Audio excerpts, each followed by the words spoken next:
नमस्कार, घटना चक्र में आपका स्वागत है। मैं हूं विपुल सिंह। रोज बरोज की तरह आज भी हम हाजिर हैं कुछ खास ज्वलंत मुद्दों को लेकर के। क्या कुछ चल रहा है, क्या कुछ उसका असर होगा, इन तमाम चीज़ों को अपने पैनलिस्ट से समझेंगे हम। लेकिन जरा सबसे पहले नजर डालिए एजेंडे में है मुद्दा क्या आज का। मोदी के धुआंधार प्रचार से विरोधियों में बढ़ी बेचैनी। हेमंत सोरेन ने मोदी के खिलाफ थामा मोर्चा। हजारीबाग में पीएम की रैली के जवाब में जेएमएम ने रखी रैली। और पीएम के बयान के बावजूद भी साध्वी निरंजन ज्योति के विवादित बयान पर खत्म नहीं हो रहा है गतिरोध। राहुल के नेतृत्व में विपक्ष ने मुंह पर काली पट्टी बांधकर संसद प्रांगण में किया प्रदर्शन। बीजेपी का पलटवार, कहा दलित महिला को किया जा रहा है परेशान। चलिए, दो खास एजेंडे हैं। एक तो झारखंड के अंदर जिस तरीके से लगातार सियासी पारा चढ़ रहा है, अलग अलग पार्टियां अपने अपने दावे कर रही हैं, लेकिन इस बीच कहीं ना कहीं रणनीति जो जेएमएम की है वो ये देखने को मिल रही है कि सीधा हमला पीएम मोदी के ऊपर, ताकि जो मुकाबला है उसे बहुकोणीय से बदल करके द्विपक्षीय मुकाबला बनाया जाए। क्या इसमें कितना फायदा होगा जेएमएम को, बीजेपी के लिए क्या स्थिति होगी, और बाकी के जो दो और दल हैं, जो दो और गठबंधन हैं, उनकी स्थिति क्या होगी, इन तमाम मुद्दों को पहले हम चर्चा करेंगे। हमारे साथ तमाम पैनलिस्ट जुड़ चुके हैं। हमारे साथ जी देवराजन साहब हैं, नेता फॉरवर्ड ब्लॉक के। हमारे साथ रामाधार शर्मा जी हैं, नेता कांग्रेस के। हमारे साथ आलोक कुमार जी हैं, वरिष्ठ पत्रकार। हमारे साथ पुष्पेंद्र कुलशेष जी जुड़े हुए हैं, वरिष्ठ पत्रकार। आलोक जी, पहला सवाल आपसे। लगातार जिस तरीके से हम रैलियां देख रहे हैं हेमंत सोरेन की, काफ़ी तीखा हमला हो गया, सीधे सीधे हमला अमित शाह पर कि उनका मुंह ऐसा बना होता है।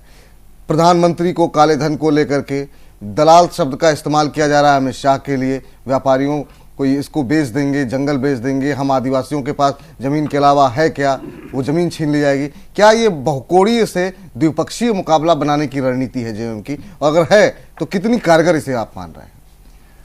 पत्रकार के नाते अगर विपुल कहेंगे तो हेमंत सोरेन को अगर देखें तो जिस ढंग से इनका उद्भव हुआ है, जिस पृष्ठभूमि से अभी साध्वी निरंजना की बात आप कर रहे थे, उससे भी दबे पृष्ठभूमि से ही आते हैं। आदिवासी है, लेकिन भले ही शिव सोरेन के पुत्र हो, पृष्ठभूमि अलग रही हो, लेकिन जब ये मुख्यमंत्री बने थे तब जो इनका ओज था, लग रहा था किसी ने धक्का देके वहां बिठा दिया है। न ठीक से बोल पाते थे, न खुद को इंटरप्रेट कर पाते थे। लेकिन जो इवैल्यूएशन है इनका, अगर ऐसे करेंगे आप तो नाकाफी होगा। अगर आज का हेमंत सोरेन और 14 महीने पहले जो मुख्यमंत्री की कुर्सी बैठा, तब के जमीन आसमान का फर्क है। और आज जब दिल्ली में या पूरे देश में नरेंद्र मोदी से लोहा लेने वाला कोई शख्स नहीं दिख रहा है, वंजना प्रतिवंजना करने वाला कोई शख्स नहीं दिख रहा है, तो हेमंत सोरेन के सिर पे जाके ये मामला बैठ गया है कि भाई इनसे अगर लोहा ना लूं और इनके खिलाफ अगर तलखी से पेश ना आऊं तो मैं नहीं बचूंगा। क्योंकि झारखंड मुक्ति मोर्चा पहले से इल्जाम रहा है कि भारतीय जनता पार्टी के साथ मिलकर भी उसने सरकार बनाई है। पहली बार सत्ता का स्वाद अगर हेमंत सोरेन ने चखा तो भारतीय जनता पार्टी के सरकार में ही उप मुख्यमंत्री के तौर पर चखा। तो अगर इसमें रहते तो उस ओहरे में आ जाते और फंस जाते, और फिर विपक्ष का जो आप बता रहे हैं कि सीधे द्विपक्षीय मामला करने में वो चूक जाते। और लेकिन जिस ढंग से सीधा नाम लेकर के सीधा उन पे प्रत्यंचा कस करके, तीर धनुष उनका निशान है और निशाना जो साध रहे हैं, तो लगता है वाकई एक यूथ, ऐसे ही लड़ाई हो रही है उत्तर वहां जम्मू कश्मीर में भी। लेकिन उमर अब्दुल्ला से अगर जमीनी लड़ाई की बात करें और तलखी और वंजना की बात करें तो हेमंत सोरेन बहुत आगे जाते हुए दिख रहे हैं। और ये कैसे हो रहा है ये समझना चाहिए हम लोगों को। लेकिन वाकई जिस ढंग से वो अमित शाह को घेर रहे हैं, जिस ढंग से मोदी के उस बयान को ले रहे हैं जिसमें वो कह रहे हैं कि व्यापार तो मैं जानता हूं, तो उसमें चाणक्य का उदाहरण दे रहे हैं। वो कह रहे हैं कि ये कैसे अपने पैसे वाले लोग हैं ये, और झारखंड को कैसे लूटने के इरादे से आए हुए हैं। ये सारी बातें बड़े कन्विंसिंगली और बड़े तारतम्य के साथ वो लोगों से मास इंटरेक्ट कर रहे हैं। और अगर वो नहीं करते तो वाकई झारखंड का जो मैदान था इनके लिए, बीजेपी के लिए, नरेंद्र मोदी जिस ढंग से वहां उन्होंने 10 रैलियां रखी हैं और अब तक 5 रैली कर चुके हैं और कल भी रैली है, तो एक छत्र चले जा रहे थे। उसको इन्होंने कहीं ना कहीं जाकर के खुद हेमंत सोरेन ने, कोई दूसरा स्टार प्रचारक इन्होंने नहीं उतारा है। और जैसे कल इन्होंने तय किया है कि जिस हजारीबाग में कंफर्ट लेवल का कितना, या कंफर्ट लेवल नहीं कहिए, कॉन्फिडेंस का कितना बड़ा योगदान है कि उसी हजारीबाग में जाकर के वो कह रहे हैं कि झारखंड मुक्ति मोर्चा की भी रैली होगी। मतलब आप ये कह रहे हैं कि तीर धनुष लेकर के जो निकले हुए हैं, ये तीर आपको सही दिशा में जाता हुआ दिखाई दे रहा है अभी? ये लगेगा नहीं तो पता नहीं। हाँ, तो आपको बताएं कि लोकसभा चुनाव के वक्त में झारखंड मुक्ति मोर्चा को महज 9 सीटें मिली थी विधानसभा की। और उस दशा से अगर ये शख्स आ रहा है कि मैं लड़ने आ रहा हूं उस पार्टी से जिसके 81 में से 62 विधानसभा में जिनका बहुमत था, है ना। तो 6 महीने पहले एक ऐसी पार्टी से अगर ये मुकाबला कर रहा है, लोगों की भीड़ जुटा रहा है और सीधे संवाद कर रहा है और विपक्ष के तमाम वोटरों को समेट करके अपने पाले में करने की जद्दोजहद में लगा हुआ है, तो जाहिर तौर पे ये हेमंत सोरेन की व्यक्तिगत उपलब्धि। चलिए जरा इस बीच जरा कुछ एक खास रिपोर्ट हमने तैयार की है। कल सुपर शनिवार है, जी हाँ, प्रधानमंत्री हजारीबाग पहुंच रहे हैं, तो हेमंत सोरेन ने भी एक तरीके से इसे चुनौती लेते हुए वो भी हजारीबाग में अपनी रैली कर रहे हैं। क्या कुछ इसके मायने हैं, जो तमाम विश्लेषण आलोक जी ने किया है, उसके अलावा हमने भी एक खास रिपोर्ट तैयार की। पहले इस रिपोर्ट को देखिए, फिर बाकी पैनलिस्ट की राय सुनते हैं।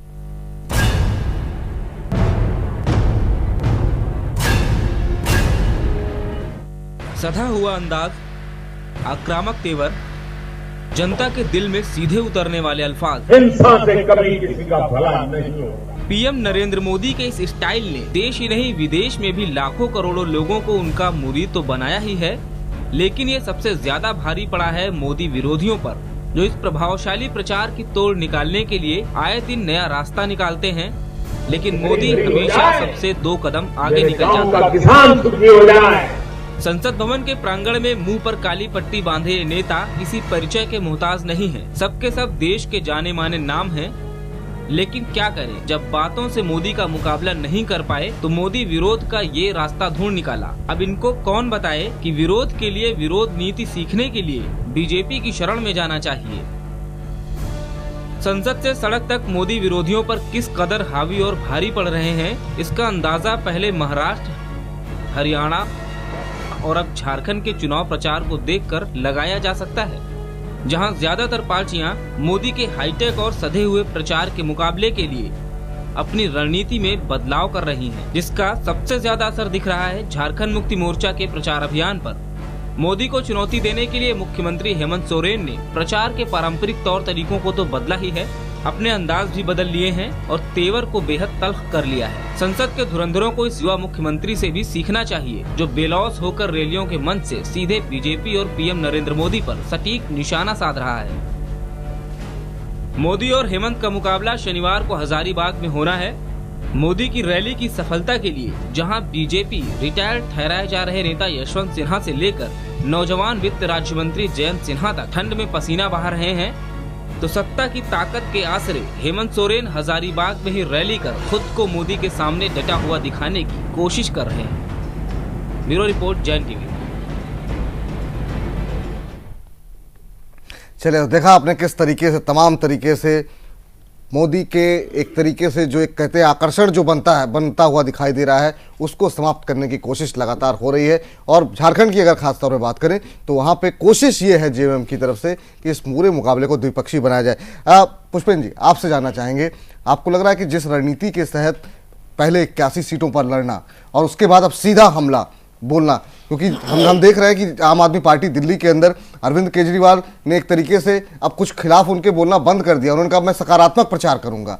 ऐसे में एक स्टैंड लेना कि नहीं, सीधे सीधे अमित शाह मोदी के नाम को लेते हुए हमला करना, ये रणनीति कैसी लगी आपको, कैसे देख रहे हैं? देखिए, मुझे लगता है कि पूरे भारत के अंदर हेमंत सोरेन को ये समझ में आ गया है कि नरेंद्र मोदी को नरेंद्र मोदी की भाषा में जवाब दिया जाए। आपको याद होगा कि लोकसभा के चुनाव में नरेंद्र मोदी लगातार सोनिया के ऊपर अटैक करते थे, पूरे देश को कहते थे कांग्रेस मुक्त भारत, जबकि इस देश के आधे हिस्से में कांग्रेस पहले ही सरकारों में नहीं थी। लेकिन लगातार उन्होंने इस देश की जो सबसे नामी चेहरा था, जिसको अटैक करके वो ये बता सकते थे कि मैं सिर्फ इस लेवल के आदमी के बारे में बात कहूंगा, उससे नीचे किसी का नाम नहीं लेते थे कांग्रेस में वो। मुझे लगता है हेमंत सोरेन ने सिर्फ इसी रणनीति के तहत वहां की दूसरी पार्टियों को दरकिनार करते हुए यह महसूस कराया है अपने वोटर को कि मैं मोदी से आंख में आंख मिला के चुनौती दे सकता हूं, तुम्हारा नेता कमजोर नहीं है और मोदी की शैली में ही दूंगा, जिस अंदाज में मोदी कहते थे उसी अंदाज में। और क्योंकि मोदी ही इस समय भारतीय जनता पार्टी का सबसे बड़ा चेहरा है, तो इस रणनीति को मैं समझता हूं कि मोदी की भाषा में ही वो जवाब दे रहे हैं और यह रणनीति उनके लिए कारगर भी साबित होती मुझे नजर आती है। चलिए, कारगर हाथ साबित होती हुई दिखाई दे रही है आपको। लेकिन इस बीच जरा हम बातचीत करते हैं, जरा हमारे साथ अजय मारू जी जुड़ चुके हैं, वरिष्ठ बीजेपी के नेता हैं। मारू साहब, बहुत बहुत स्वागत है आपका। आपके ही अंदाज में आपको चुनौती देने के लिए अब हेमंत सोरेन ने नई रणनीति तैयार की है। कितना नुकसान आपको लग रहा है कि बीजेपी को होता हुआ इस वार से या इस रणनीति से होता हुआ दिखाई दे रहा है? आप तमाम स्टार प्रचारक वहां मौजूद हैं, लेकिन वहां पे कमान सिर्फ जो तमाम जो लोकल नेता है उन्होंने संभाल रखी है और स्टार प्रचारक के तौर पे हेमंत सोरेन मौजूद है। मारू साहब सुन पा रहे हैं आप? चलिए, मारू साहब से लगता है संपर्क हमारा टूट गया है। रामाधार जी भी हमारे साथ जुड़े हुए हैं, कांग्रेस के नेता। रामाधार जी, आप कैसे देख रहे हैं कि आप जिस चीज को जो काम इतनी बड़ी पार्टी को करना चाहिए था, उस चीज को समझने में शायद आप चूक गए? क्या जेएमएम बाजी मारता हुआ दिखाई दे रहा है क्या? और जो बहुकोणीय मुकाबला था, आपके बारे में, आपके गठबंधन के बारे में बातचीत नहीं हो रही है, तमाम आपके गठबंधन के लोग चुनाव प्रचार तक करने नहीं जा रहे हैं। देखिए, झारखंड का मुकाबला त्रिकोणीय होगा लगभग सभी क्षेत्रों में। कहीं जेएमएम बाहर हो जाएगा, कहीं ये वाले लोग बाहर हैं, झारखंड विकास मोर्चा, कहीं कांग्रेस, तो त्रिकोणीय सभी चुनाव क्षेत्रों में मुकाबला है। अब प्रधानमंत्री का कार्यक्रम है हजारीबाग में, वहीं पर हेमंत सोरेन जी का भी कार्यक्रम है। झारखंड विकास मोर्चा को लड़ाई में नहीं मान रहे हैं आप? नहीं, किसी किसी क्षेत्र में झारखंड विकास मोर्चा भी लड़ाई में है। मैं त्रिकोणीय कह रहा हूं कि कहीं कोई दल गायब है, कहीं कोई दल गायब है। त्रिकोणीय, लेकिन लगभग सभी चुनाव क्षेत्रों में, कुल सभी चुनाव क्षेत्रों में 81 क्षेत्र में त्रिकोणीय मुकाबला है। इस बात से इनकार नहीं किया जा सकता। कहीं कांग्रेस भी है, कहीं दूसरे दल भी हैं, कहीं भाजपा है, कहीं जेएमएम है, कहीं झारखंड विकास मोर्चा है, सभी दल हैं मोर्चे में जी। अब यहाँ पे हेमंत सोरेन जी अपना चुनाव प्रचार कल मीटिंग रखे हैं हजारीबाग में। हजारीबाग का जो है वो आदिवासी बहुल इलाका नहीं है। हजारीबाग बिहार से लगा हुआ क्षेत्र है, वहां पर बंगालियों की बहुतायत है हजारीबाग नगर में। और शहर के बाहर अगर आप देखें तो वहां पे जातिगत रूप से कुशवाहा समाज के और दूसरे बिरादरी के लोग हैं। वहां पे कम्युनिस्टों का भी वहां पे बोलबाला है, कम्युनिस्ट भी वहां से सांसद, सीपीआई के भी सांसद वहां से चुने जाते रहे हैं जी। अब ये हेमंत सोरेन जी जो हैं, आपको याद होगा, मैं याद दिलाना चाहूंगा कि प्रधानमंत्री की एक बैठक थी, उसके पहले हरियाणा में प्रधानमंत्री की बैठक थी, फिर महाराष्ट्र में, उसके बाद झारखंड में तीसरे नंबर पर बैठक थी। रामाधार जी, मैं आपको बीच में रोक रहा हूँ, एक कमर्शियल ब्रेक के लिए रोक रहा हूँ। आपकी बात मैं पूरी तरीके से कंप्लीट होने दूंगा, लेकिन एक छोटे से ब्रेक के बाद तुरंत लौट रहे हैं, एक कमर्शियल ब्रेक के बाद जी।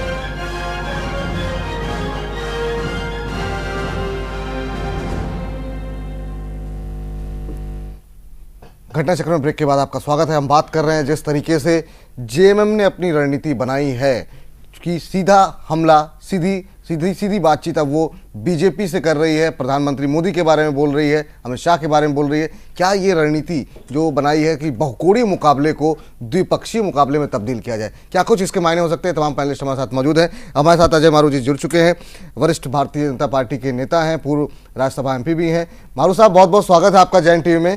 पहला सवाल आपसे यही होगा कि जिस अंदाज में मोदी जी अपने विपक्षी पार्टियों पर हमला करते थे, अब उसी अंदाज में हेमंत सोरेन जवाब दे रहे हैं। क्या, कैसे देख रहे हैं आप? आपको लग रहा है कि बीजेपी जो एक आसानी से आगे बढ़ रही थी, रोड़ा बन रहे हैं जेएमएम, रोड़ा बन रही है जेएमएम? देखिए, आज जेएमएम वहां सत्ता पे है और मोदी जी की जो रैलियां जिस जगह हो रही है जी, वहां पे वो अपने जो 6 महीनों के जो कार्यकाल में जो उन्होंने जो उपलब्धियां हैं उनको गिना रहे हैं। और उसके बाद दूसरा जो एक प्रमुख मुद्दा है वो स्थिर सरकार का है। जिस तरह आज हम केंद्र में एक स्थिर सरकार देख रहे हैं और 6 महीने में जो यहाँ पे कई कार्य हुए हैं, उसी के सहारे हम ये बोल रहे हैं कि पिछले 14 साल से झारखंड में कभी स्थिर सरकार रही नहीं। और अगर वो स्थिर सरकार देते हैं तो वो आदिवासी बहुल जो राज्य है उसमें विकास बहुत तेजी से होगा। मारू जी, यही मुख्य मुद्दा, कल भी इसी क्रम में हजारीबाग में रैली है। बिल्कुल बिल्कुल। मारू जी, एक सवाल मेरा ये है कि आप कह रहे हैं आप 6 महीने की बात कर रहे हैं और यही मुद्दा हेमंत सोरेन भी उठा रहे हैं, 14 साल बनाम 14 महीने।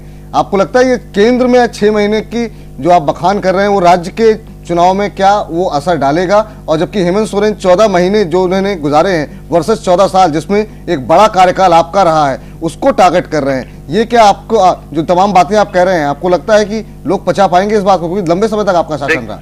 नहीं देखिए, लोग ये देख रहे हैं कि 14 वर्षों में कभी भी वहां पे एक दल की सरकार नहीं रही है, और जब एक दल की सरकार नहीं रहती है तो कोई भी कार्य करने में बहुत मुश्किलें आती हैं। हम जब कोalition की गवर्नमेंट करते थे, हम तो हेमंत सोरेन के साथ भी हम सरकार में रहे, लेकिन आज 14 महीने में हेमंत सरकार ने कुछ नहीं किया, और जो लोग आज सत्ता में हैं वो वहां पे अलग अलग लड़ रहे हैं। कांग्रेस अलग लड़ रही है, जेएमएम अलग लड़ अजय जी, और हम ये मानते हैं कि हम मैक्सिमम समय हम सत्ता में रहे, लेकिन कहीं ना कहीं कॉम्प्रोमाइजेस करने पड़ते थे, उससे प्रदेश का भला नहीं होता। अजय जी, और इसको हम पूर्ण बहुमत हमें दें तो हम एक मजबूत सरकार दें। बिल्कुल।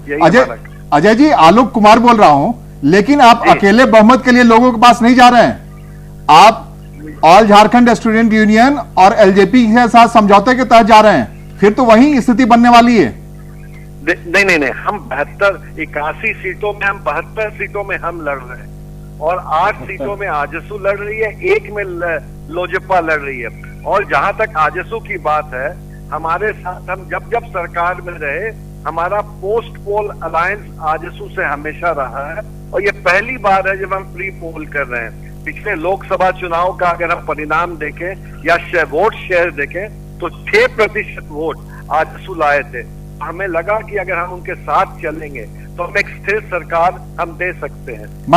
पिछला अनुभव अच्छा रहा आपका उनके साथ? सहयोग लिया।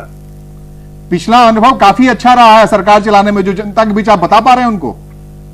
आजसू के साथ हमारा कभी भी हम लोगों ने उनके साथ जब सरकार में रहे, इस दल से हमें कभी कोई शिकायत नहीं रही। भ्रष्टाचार को लेकर दूसरे दलों के साथ, जदयू के साथ थे, या हम जेएमएम के साथ भी कुछ समय तक सत्ता में थे, लेकिन उन्हीं के चलते सरकार हमारी गिरी। वो जिन मुद्दों पे सरकार गिराए, वो मुद्दों को वो 14 महीने में उन्होंने उन मुद्दों को छुआ तक नहीं, और आज वो अकेले इस बात को कह रहे हैं कि हम स्थिर सरकार दे सकते हैं। जी, कॉन्ट्राडिक्शन है अजय जी आपके बयान में। भारतीय जनता पार्टी के ऊपर यह इल्जाम है कि झारखंड में ज्यादा वक्त उसे नहीं शासन किया, और झारखंड की जो स्थिति है उस स्थिति के लिए भारतीय जनता पार्टी जिम्मेदार है, और हेमंत सोरेन 14 महीने के तौर पर खुद को पेश कर रहे हैं। इसको कैसे आप देख रहे हैं?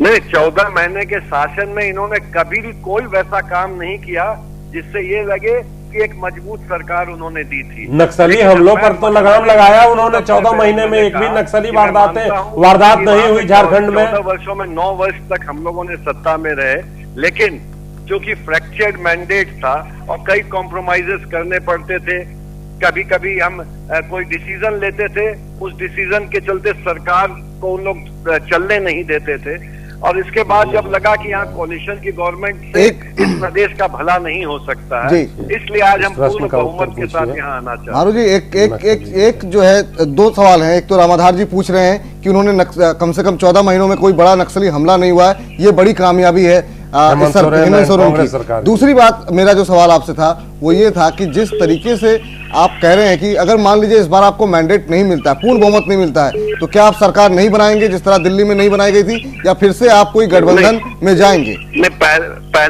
पहली बात तो मैं ये बता दूं कि नक्सली हमले नहीं है, क्योंकि केंद्र में जब भारतीय जनता पार्टी की सरकार रही तो हम लोगों ने वहां पे कई पैरामिलिट्री फोर्सेस भेजी, और एक जब छत्तीसगढ़ में बराबर हमले क्यों हो रहे हैं बाबू जी? लगातार 10 साल से 10 साल से लगातार आप वहां सत्ता में हैं, केंद्र में आपकी सरकार है, फिर भी छत्तीसगढ़ में सुरक्षा बल मारे जा रहे हैं, और उस जगह जहां कांग्रेस की पूरी लीडरशिप मारी गई, लीडरशिप को आप लोगों ने मरवा दिया वहां। नहीं, हम लोगों ने नहीं, ये बयान आपका नहीं, आपने नहीं चलिए, लेकिन सुकमा के अंदर पूरी लीडरशिप मारी गई थी, और उसी जगह इतना बड़ा हादसा हो गया। फिर हादसा हुआ वहां पे, वहां आप क्यों नहीं कंट्रोल कर पा रहे हैं, जबकि झारखंड में केंद्र में सरकार आपकी बन गई और आपने सुरक्षा बल भेज के अपने हमले को बंद करवा दिया, तो आप छत्तीसगढ़ में क्यों नहीं बंद करवा रहे हैं? हम सबके लिए सुखद स्थिति है, लेकिन इसके लिए अगर हम ये बोले कि राज्य सरकार के चलते हमला नहीं हुआ,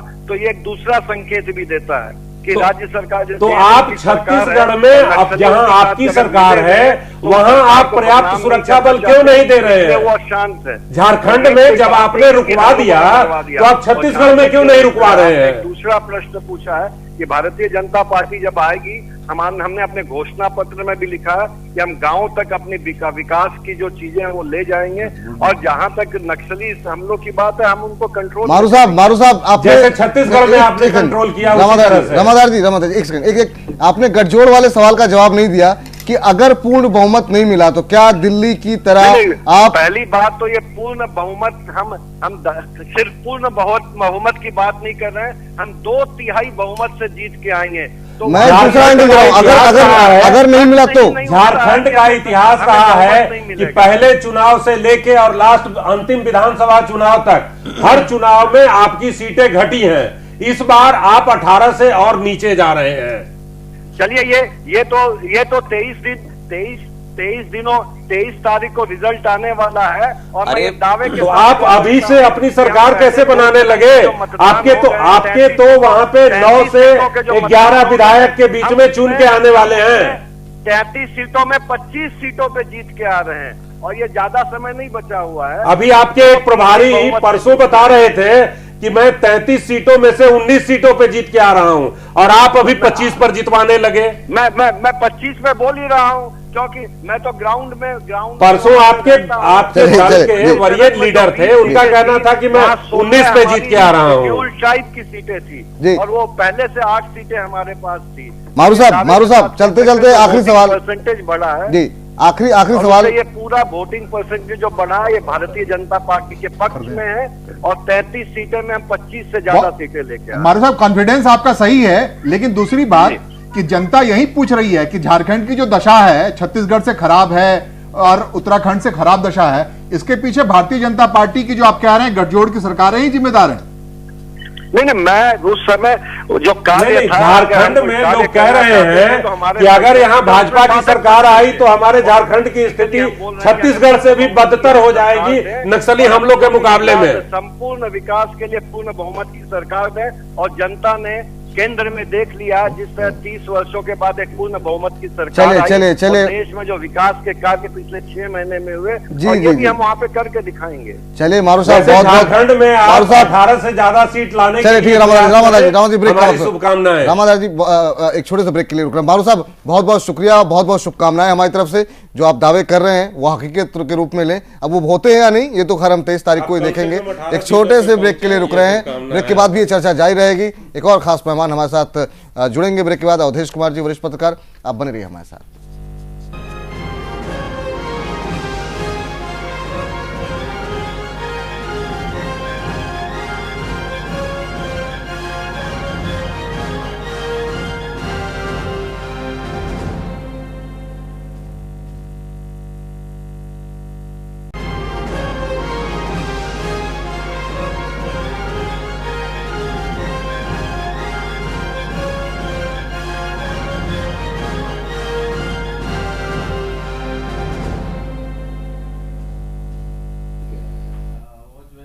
घटना चक्र में ब्रेक के बाद आपका स्वागत है। और हम ब्रेक से पहले बात कर रहे थे किस तरीके से सियासी पारा लगातार उफान पे है। हर पार्टी ये दावा कर रही है झारखंड के अंदर कि वो बहुमत की तरफ बढ़ रही है। और इस बीच जेएमएम ने एक तरीके से सीधा हमला जिस तरीके से पीएम मोदी पे किया, तो ये भी संभावना देखी जा रही है क्या मुकाबला द्विपक्षीय बनाने की कोशिश हो रही है। इस पर हम आगे भी चर्चा करेंगे, लेकिन आज का एक और एजेंडा जो है वो भी काफ़ी महत्वपूर्ण है, उस पर भी चर्चा करते हैं। आज जिस तरीके से लगातार सदन के अंदर हंगामा देखने को मिल रहा है, साध्वी निरंजना ज्योति के बयान को लेकर के पीएम मोदी के राज्यसभा और लोकसभा में अपील के बावजूद अब इस्तीफे की मांग पर लगातार जो है हंगामा देखने को मिल रहा है। इसके अलावा संसद के बाहर सदन शुरू होने से पहले काली पट्टी बांध करके राहुल गांधी के साथ तमाम कांग्रेसी नेता वहां पर मौजूद थे। सदन के अंदर भी काली पट्टी उन्होंने बांधी और कहा हमें बोलने का मौका नहीं दिया जा रहा है। तमाम खास मेहमान हमारे साथ मौजूद हैं। जी देवराजन साहब हैं, नेता फॉरवर्ड ब्लॉक के, रामाधार शर्मा जी हैं, नेता कांग्रेस के, आलोक कुमार जी हैं, वरिष्ठ पत्रकार, पुष्पेंद्र कुलशेष जी हैं, वरिष्ठ पत्रकार, अवधेश कुमार जी हमारे साथ जुड़े हैं, वरिष्ठ पत्रकार। पहला सवाल देवराजन साहब आपसे, जिस तरीके से एक बहुत लोगों को एक ऐसा लग रहा था कि क्या सरकार के पास कोई विपक्ष नहीं है, क्या इस पर अनियंत्रित हो जाएगी सरकार, अब पिछले 2-3 दिनों से आपको नहीं लग रहा कि इस बयान को लेकर जिस तरीके से हंगामा हो रहा है कुछ ज़्यादा ही हो रहा है? अब इसमें दलित कार्ड भी हो रहा है, कुछ लोग काली पट्टी बांध रहे हैं, इस्तीफे से कम कुछ मांगने को तैयार नहीं है। कैसे देख रहे हैं काम कैसे होगा सदन में? ये बात सदन की कामकाज की सिर्फ नहीं है, बात है ये जो बीजेपी और संघ परिवार की नेता लोगों का पिछले कई दिनों की अगर भाषण अगर आप देखेगा तो इसी प्रकार का ही जो पॉइजनस स्पीचेस आपका सामने मिल जाएगा। जो अमित शाह से लेकर के योगी आदित्यनाथ, गिरिराज सिंह, अभी साध्वी निरंजना कहाँ जहर है इसमें, ये सभी को जो बात है, ये जो बात आते आते इसका जो प्रोत्साहन मिल जाती है तो ये प्रोत्साहन से इसी प्रकार की बात आ जाती है। तो माफी मांग तो ली, अब क्या चाहते हैं? देखिए, माफी की बात नहीं है, बात जो उसको इस्तीफा देने का भी नहीं है। बात यह है हिंदुस्तान का जो धर्मनिरपेक्ष जो परंपरा है उसी के ऊपर ही आघात पहुंचा रहा है। इसी प्रकार की जो बात है, जो लोग रामजादा है उसके बाद उन्होंने जो शब्द बोला है, मुझे डाउट है एक टीवी चैनल के माध्यम से भी एक पब्लिक वर्कर इसी शब्द यूज कर पाएगा कि नहीं। इसी प्रकार का शब्द यूज करने से पहले ये सोचना चाहिए हम कौन हैं। एक पब्लिक वर्कर भी सिर्फ नहीं है, एक संसद भी नहीं है, एक मंत्री है। एक मंत्री अगर हिंदुस्तान के संविधान के ऊपर हाथ रख करके शब्द लेने के बाद जो लोगों को, जो हिंदुस्तान की जनता को जो बंटवारा कर रहे, जो लोग हमारे साथ है, ये एक तरफ का है। किसी एक पार्टी में तो है नहीं ये मामला। कांग्रेस की तरफ से भी जिस तरीके से बयानबाजी हुई थी चुनाव के दौरान, आपको याद होगा। नहीं, हम उसको समर्थन नहीं, कांग्रेस नहीं है, बीजेपी हम कह रहे हो इसी प्रकार के शब्द यूज करने का जो प्रोत्साहन मिल जा रहा है, इसी प्रोत्साहन से ये शब्द बार बार आएगा भी। दूसरा है, इसको लेकर के जो लोकसभा में उन्होंने खेद प्रकट किया, राज्यसभा में माफी मांगा, लेकिन उसके बाद जो प्रधानमंत्री का जो बयान आया है ये है सबसे कंडेमनेबल बयान है। उन्होंने ये बात की बोलने लग गया है, देखिए ये पिछड़े वर्ग का है, इसका ये का बैकग्राउंड है, लोग उसको दलित वर्ग का है, ये सभी बात उन्होंने जो कहा है ये भी एक कंडेमनेबल है, इसलिए कंडेमनेबल है। देखिए, अगर उसको वहां पर फुल स्टॉप करके एक टंग का जो स्लिप ऑफ टंग हो गया है, ये जो इसी प्रकार का एक महिला पहली बार आए हैं उसका परिचय कम है, इसी प्रकार बोलने से हम उसका डिप्लोमेसी समझ सकते थे। लेकिन उस वहां पर भी एक नजरिया अलग से डालने का जो कोशिश हुआ है, मुझे लगता है हिंदुस्तान के अंदर एक बंटवारा करने का जो कोशिश एक साजिश के रूप से बीजेपी और संघ परिवार ले आ रहे, उसका और एक नमूना हिसाब से उसको देखने का अब क्या चाहते हैं, कब किस मुद्दे पे आप चाहते हैं? ये नए सिरे आप कह रहे हैं कि पहले आप कह रहे हैं पीएम मोदी, पहले पीएम बयान दें। कांग्रेस वाले जो है ये फांसी के बगैर देवराजन जी सवाल ये पहले कहा गया पीएम आकर के मजाक में लेने के नहीं, देख ले। आपने किसी को, एक प्रधानमंत्री के उम्मीदवार को सलमान खुर्शीद ने नपुंसक कहा, आपने टॉफी मॉडल कहा, टॉफी मॉडल कहा, बोटी बोटी काट लेंगे कहा, जमराज कहा, मौत के सौदागर कहा, भैंसा कहा, मैंने बिच्छू कहा, डंग कहा, सांप कहा, जहर कहा। इसके बावजूद तो वो लोग तो अवधेश जी ये कमेंट उनका जो है वो क्या उसी श्रेणी का है? ये तो हमारे पूर्वजों के ऊपर लांछन लगा रहे हैं। आपको बता दूं, नहीं ऐसा है कि मेरा कहना यह है कि ये जो उन्होंने बोला उसका समर्थन कोई नहीं कर सकता है, ये बिल्कुल सच और उसके सफाई दे रहे हैं कि कौन पढ़ी लिखी है, जो लोग पढ़ी लिखी को की क्या आवश्यकता है? कश्मीर में सबसे बड़ा हमला हुआ, अगर ये भाजपा वाले गेरुआ वस्त्रधारियों को लाके संसद में देश में धार्मिक उन्माद फैला के प्रिविलेज देना चाहते हैं। कांग्रेस फासिस्टवादी प्रवृत्ति अपना करके, चूंकि देश में कांग्रेस को कोई पूछती नहीं है, कहीं सुर्खियों में नहीं थे, तो उनको इस प्रकार से एक उछल कूद मचा करके कि हम दिखा दें कि हम विपक्ष में है। अगर कांग्रेस राष्ट्रीय पार्टी है तो कश्मीर में आज जो है सबसे बड़ा आतंकवादी हमला हुआ, चार जगह। अगर काली पट्टी बांधनी थी तो आतंकवादियों के खिलाफ बांधते, उस पर कांग्रेस ने कुछ नहीं बोला है। तो कांग्रेस को तो ये देश आज जानना चाह रहा है कि कश्मीर में जो इतना बड़ा आतंकवादी हमला हुआ वो आपके लिए बड़ा मुद्दा है, या एक साध्वी एक पिछड़े जो है एक ओरिजिनेशन, ऐसे ओरिजिनेशन से जहां गाली गलौज हुई है, उस गाली के बावजूद पार्टी ने खेद व्यक्त किया, पार्टी के नेताओं ने आपत्तिजनक कहा, उसने क्षमा मांगी, उसने खेद प्रकट किया, ये बड़ा मुद्दा है। चले ब्रेक का वक्त हो रहा है। आप लोग देश को उंगली पर हमले का जो मुकाबला हो रहा था उसमें हमारे दल के प्रवक्ताओं की राय पहले आ चुकी है। पुष्पेंद्र जी, क्लोजिंग रिमार्क आपकी तरफ से, इसके बाद हम दोबारा झारखंड की तरफ रुख करेंगे। एक क्लोजिंग रिमार्क आपकी तरफ से कैसे देख रहे हैं? मेरा सिर्फ इतना कहना है कि जो अवधेश भाई कह रहे हैं ये एक तरफा इस देश में बात नहीं चलेगी, और लोगों को ये गलतफहमी हो गई है कि आप एक पे हमला करेंगे तो उसको दूसरे पे हमला करने का अधिकार खत्म हो गया है। अभी 4 दिन पहले इस देश के पढ़े लिखे मुख्यमंत्री फारूक अमरुद्दुल्ला ने क्या कहा है? Those who attend Modi's rally are bastard. अंग्रेजी में कहते हैं बास्टर्ड का मतलब हरामजादा। आप एक भाषा को इस तरीके से उसको लगा रहे हैं कि जैसे बहुत बड़ा आपत्ति हो गई इस देश के अंदर। इन्होंने तो कम मिसालें गिनाई है, इसके अलावा क्या क्या नहीं कहा गया है, लेकिन ये जस्टिफिकेशन नहीं दिया जा रहा कि उस साध्वी ने कहा है तो ये जस्टिफाई है। लेकिन ऐसा लग रहा है माफी भी हो गई, तलाफी भी हो गई, प्राइम मिनिस्टर भी हो गई, अब सवाल ये हो गया कि प्रधानमंत्री ने उसे दलित कह दिया। अरे भाई आप क्या चाहते हैं? आप संसद के अंदर बिल्कुल हाशिए पे जा चुके हैं। टीएमसी जो है बर्दवान विलास से परेशान है, उसके एमपी गिरफ्तार हो रहे हैं। राहुल गांधी की वालदा को जो है विपक्ष का नेता नहीं बनाया जा रहा है। लालू प्रसाद यादव की पार्टी के 4 लोग रह गए हैं, जेडीयू के 2 पास हैं, डीएमके के 2 लोग हैं। ये मिलकर सारे बेरोजगारों को लग रहा है कि हम सरकार नहीं चलने देंगे। ये कितना बड़ा मुद्दा है जिस पे आप सरकार को यरगमाल बना देंगे। एक छोटे से ब्रेक का वक्त है, लेकिन इस बीच में एक महत्वपूर्ण बात कही गई है कि कई सारे बड़े मुद्दे हैं जो कि जिस पर भी विरोध प्रदर्शन हो सकता था, जिस पर भी हंगामे होने चाहिए थे, जिस पर भी सवाल उठाए जा सकते थे सरकार पे, लेकिन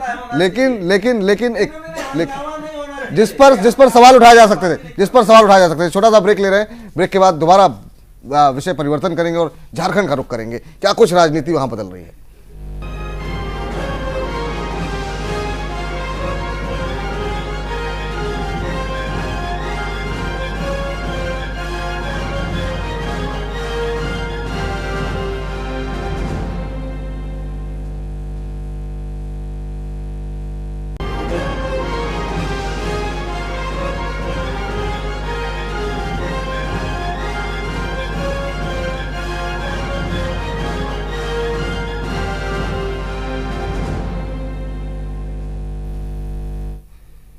घटनाचक्र ब्रेक के बाद आपका स्वागत है। अब हम रुख करेंगे दोबारा एक बार फिर से झारखंड का। झारखंड में कल 2 रैलियां, बड़ी रैलियां होने जा रही हैं। प्रधानमंत्री नरेंद्र मोदी की हजारीबाग में रैली है और उसके जवाब में हेमंत सोरेन भी वहां पर अपनी रैली कर रहे हैं। तमाम पैनलिस्ट हमारे साथ मौजूद हैं और खास मेहमान भी हमारे साथ जुड़ चुके हैं।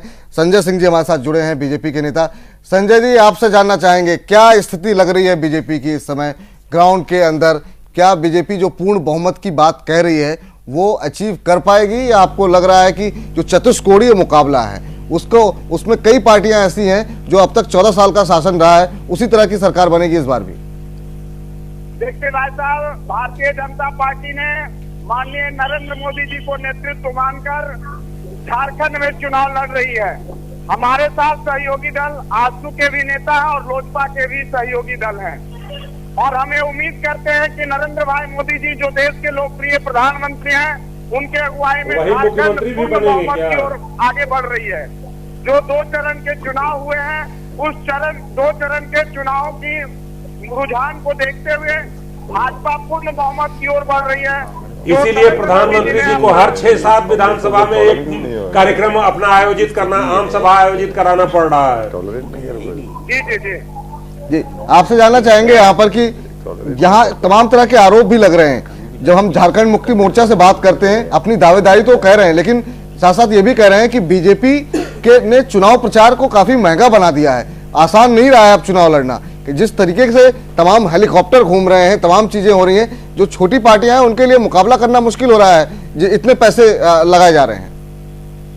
देखिए भाई साहब, झारखंड में जितने भी क्षेत्रीय दल हैं वो राष्ट्रीय दल से ज्यादा चुनाव खर्च कर रहे हैं।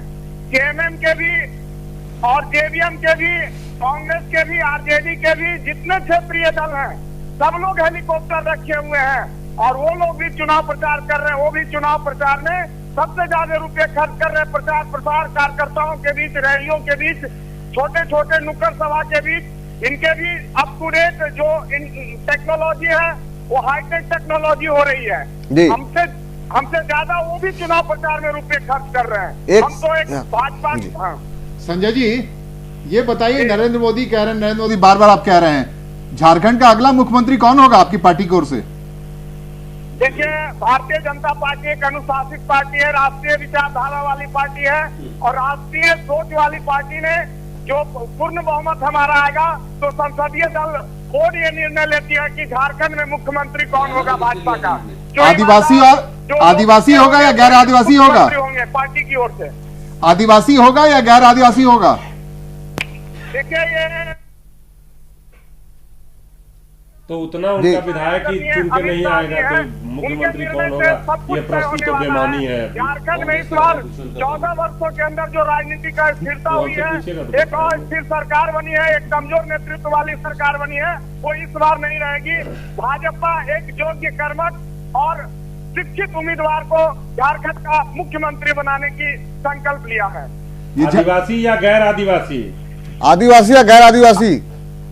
देखिए, सब राष्ट्रीय नेतृत्व पर निर्भर करता है। राष्ट्रीय नेतृत्व जो निर्णय लेंगे, भाजपा के कार्यकर्ता होने के नाते हम सब उसको स्वीकार करेंगे। अभी तो आप कह रहे थे विधायक लोग नेता नहीं चुनेंगे, क्या ये भी हो सकता है कि बाहर से किसी को ला करके दिल्ली से और फडणवीस जी की तरह दिल्ली से नेता सप्लाई किया जाएगा? झारखंड का नेता होगा, वो झारखंड का नेता होगा, भारतीय जनता पार्टी का नेता होगा जो झारखंड में जमीन स्तर से जुड़ करके काम किया होगा। वैसा नेता को प्रतिस्थापित किया जाएगा, नेतृत्व सौंपा जाएगा। संजय जी, अब तक झारखंड को लेकर के ये आरोप लगता रहा, विपक्ष का आरोप है कि झारखंड की कुर्सी जो है दिल्ली से चलती रही है, झारखंड के बाहर से। कभी लालू प्रसाद चलाते हैं, मधु कोड़ा की सरकार, कभी कांग्रेस दिल्ली से चलाती है, कभी बीजेपी दिल्ली से चलाती है। फिर वही स्थिति रहने वाली है क्या? सुन पा रहे हैं आप? संजय जी सुन पा रहे हैं आप?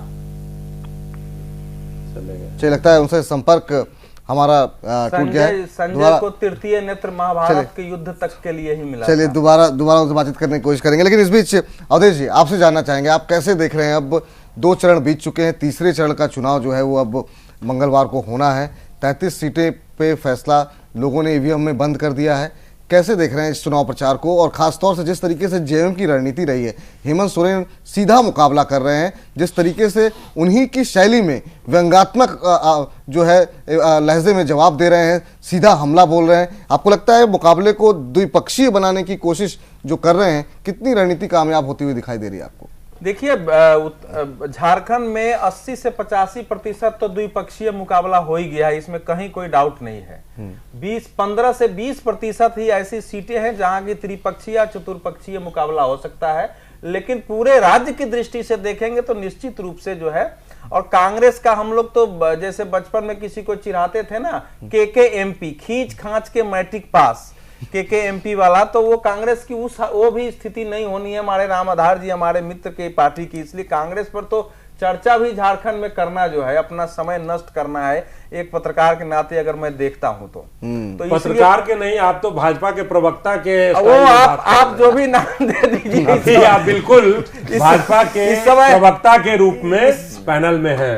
इस समय आप जो भी नाम दे दीजिए, कांग्रेस के लोग यही कहते कहते लोकसभा चुनाव हार गए, और जब मैं कहता था कि भाई मोदी की लहर है तो सुनने के लिए तैयार नहीं थे बिहार यूपी में, और मुझे यही खिताब देते थे। तो आपके खिताब को मैंने अस्वीकार करता हूं, स्वीकार करता हूं। आप इतनी तो बात मान ले रामदास जी की कि जो 17 सीटों पे चुनाव होने जा रहा है, उसमें जेएमएम के पास एक भी सीट नहीं है, कांग्रेस के पास 5 सीटें हैं कम से कम। तो इतना तो मान ले 81 में यहां से 5 सीटें हैं भाई, जो चुनाव 9 तारीख को पोलिंग होने जा रही है। 5 सीटें आई थी जब झारखंड विकास मोर्चा के साथ इसका गठबंधन था। आप ये मत भूलिए। तो अब तो लालू के साथ है इनका। नहीं, तो लालू के अरे भाई, लालू की पार्टी जब बिहार से ही उखड़ गई है तो लालू की पार्टी के झारखंड में क्या होगा? जब जनता दल यू बिहार से ही उखड़ गई है तो जनता दल यू झारखंड में जाके क्या करेगा? झारखंड के लोगों ने अस्थिरता देखा है। हमारे मित्र अवधेश जी अब बिल्कुल भाजपा के प्रवक्ता के रूप में सामने आ गए हैं। भाजपा के प्रवक्ता, आप ये देखें,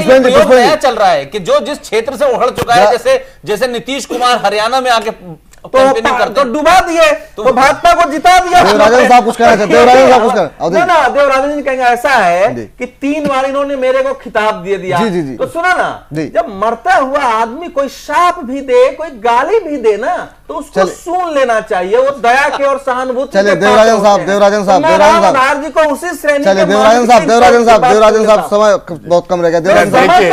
देखिए इस मामले को, इसमें मेरे को कोई बड़ा ड्रामा लगते हैं। जैसे झारखंड जब से शुरू हुआ, राज्य जो शुरू हो गया, तब से हमको रह रहे, कभी भी कोई भी ये राष्ट्रीय दल वहां का सत्ता चलाने नहीं दिया है। अपना स्वार्थ के लिए वहां का जेएमएम हो, जेवीपी हो, किसी को पकड़ के सत्ता में बैठा देगा, यहाँ से हुक्म चला देते थे। अभी भी देखिए बीजेपी जेएमएम के खिलाफ बोल रहे, कांग्रेस भी उसके खिलाफ में बोल रहे, पक्ष में बोल रहे। आप देख लेना महाराष्ट्र में किस प्रकार शिवसेना और बीजेपी का गठबंधन तोड़ने के बाद चुनाव हुआ। अभी बीजेपी शिवसेना के पीछे है। इसी प्रकार की चक्कर चुनाव के बाद झारखंड में भी हम लोग देखने मिलने जा रहे हैं। इसलिए जा रहा हूं, वहां पर जो वर्डिक्ट होगा, कोई भी पार्टी का बहुमत मिलता ही नहीं है। कभी हम लोग देख रहे थे इतने साल से, इस बार भी देख रहे, वही नजर आ रहे हमारे सामने। फिर भी ये जो आपस में जो लड़ रहे हैं, ये लोग आज चुनाव के मैदान में आकर के कितना भी बोले, चुनाव के बाद एक दूसरे से हाथ मिलने जा रहे। मतलब वहां की जनता की चीटिंग हो जा रहा है। दूसरा है, ये लोग अभी हर चुनाव के समय ये सभी पार्टी वहां आकर के बीजेपी बोले, कांग्रेस बोले, नहीं जेएमएम बोले, जो लोग वहां आकर के जो विकास की बात कर रहे हैं, अरे इन सभीयों की मुख्यमंत्री, मंत्रिसभा, ये जो परिषद वहां थे तो था, तो अभी भी है, तो क्यों विकास नहीं हो रहा? कौन रोक रहे हैं? तो अपने राज्यों से रेवेन्यू उठा करके विकास तो करना चाहिए। संजय सिंह हमारे साथ जुड़ चुके हैं, बीजेपी नेता संजय जी। एक ड्रामा है, सवाल यहाँ तमाम लोग इस बात को लेकर उठा रहे हैं संजय जी कि 14 सालों में 9-10 साल आपका शासन रहा, लेकिन उसके बावजूद वहां पे विकास नहीं हुआ है और अब तक कोई, हमेशा गठबंधन की सरकार है। इस बार भी अगर ऐसी स्थिति बनती है तो आप क्या करेंगे? और दूसरा ये कि जब अब तक इतना लंबा कार्यकाल आपका रहा है, तो लोग कैसे विश्वास करें कि आप अब तस्वीर बदलेंगे? संजय जी सुन पा रहे हैं आप मुझे? जी सवाल ये है कि लोग भरोसा करें कैसे कि 14 साल में से 9 साल से ज्यादा शासन आपका रहा है। देखिए भाई साहब, मैं इस संदर्भ में, हेलो, हाँ जी बोलिए, जवाब दीजिए जी। इस संदर्भ में मैं कहना चाहता हूं कि झारखंड अलग राज्य होने के बाद से ही राजनीतिक अस्थिरता यहाँ की मजबूरी रही है जी, और एक मजबूत नेतृत्व का हमेशा अभाव रहा है।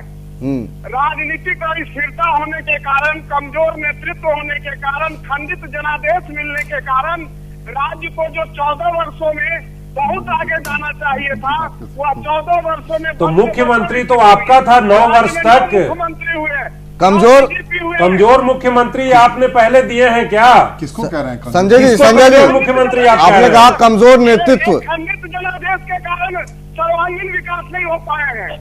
तो इस बार क्या खंडित जनादेश अगर आया तो आप मिलजुल के सरकार नहीं बनाएंगे? छोटे छोटे दलों, निर्दलीय जो लोग, संजय जी सुन पा रहे हैं आप?